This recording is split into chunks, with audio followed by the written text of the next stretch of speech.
Assalamualaikum warahmatullahi wabarakatuh.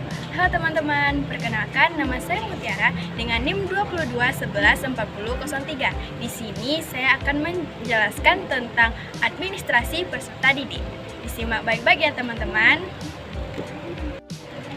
Administrasi peserta didik adalah proses pengurusan serta layanan dalam hal-hal yang berkaitan dengan murid di suatu sekolah, mulai dari perencanaan, penerimaan murid baru, pembinaan selama murid berada di sekolah, sampai dengan murid menamatkan pendidikannya. Selanjutnya, proses administrasi peserta didik. Kegiatan yang dilaksanakan dalam rangka administrasi peserta didik dibagi menjadi 3 tahapan. Yang pertama, ada kegiatan administrasi pada awal tahun pembelajaran.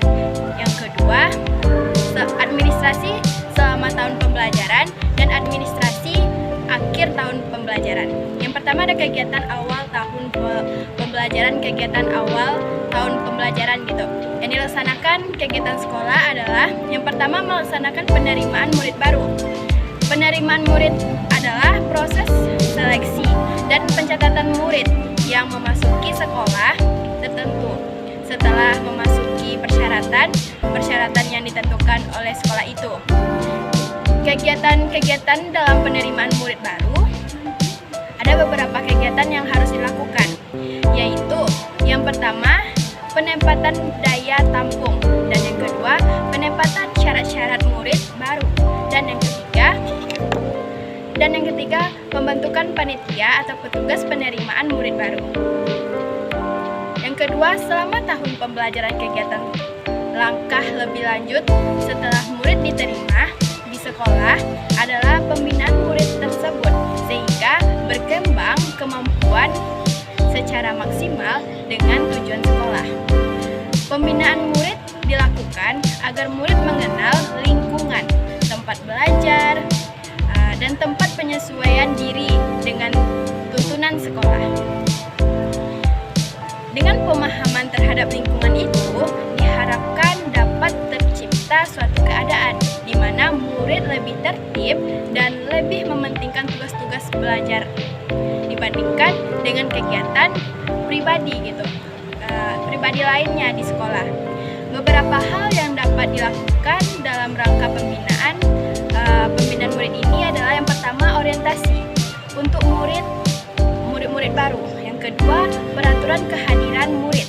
Yang ketiga, promosi dan mutasi murid. Dan yang keempat, tata tertib sekolah dan mengajarkan hukuman gitu. Yang ketiga, akhir tahun pelajaran. Adapun kegiatan pada akhir tahun pelajaran ini adalah pelaksanaan ujian nasional dan ujian akhir semester. Administrasi yang dilakukan berhubungan dengan kegiatan tersebut. Di antaranya, yang pertama pelaksanaan ujian nasional, yang kedua kegiatan kelas. Selanjutnya, instrumen administrasi peserta didik. Yang pertama, instrumen administrasi peserta didik manual. Yang kedua, instrumen administrasi peserta didik elektronik. Yang ketiga, instrumen administrasi peserta didik manual atau elektronik. Catatan tentang data siswa di sekolah dibedakan menjadi 2 jenis. Yang pertama, ada catatan data siswa. Yang kedua, itu seperti buku kleber catatan tertib sekolah, yaitu kumpulan semua peraturan yang bersifat khusus dan yang dari pemerintah dan ada juga dari produk itu sendiri. Yang kedua, catatan siswa untuk masing-masing kelas, yaitu yang pertama buku kelas yang merupakan cuplikan dari buku induk, yaitu buku prestasi kelas, buku catatan bimbingan, dan konseling buku catatan peserta murid yang meliputi buku daftar, nilai buku, buku ledger, buku raport, dan buku mutasi. Selanjutnya, peran guru dalam administrasi peserta didik. Dalam penerimaan siswa, para guru dapat dilibatkan dalam beberapa kegiatan.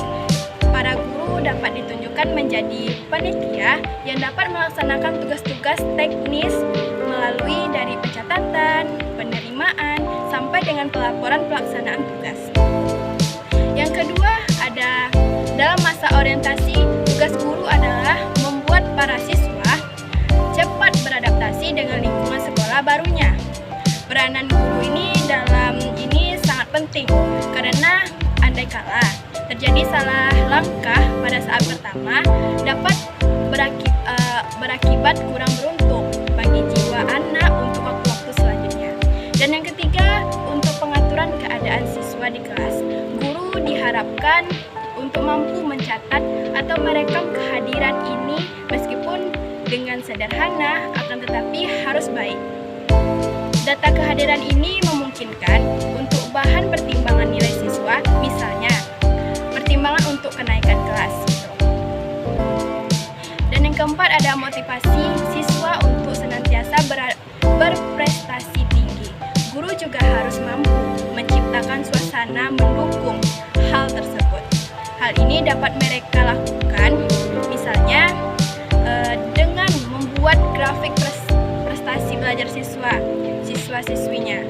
Dan yang kelima, kedisiplinan sekolah atau kelas. Peranan guru sangatlah penting karena guru sebagai model yang dapat dijadikan contoh bagi siswa-siswa di sekolah. Hanya itu dan sekian yang dapat saya sampaikan. Kalau ada kata-kata yang salah, saya mohon maaf. Saya pamit undur diri. Assalamualaikum warahmatullahi wabarakatuh. See you teman-teman.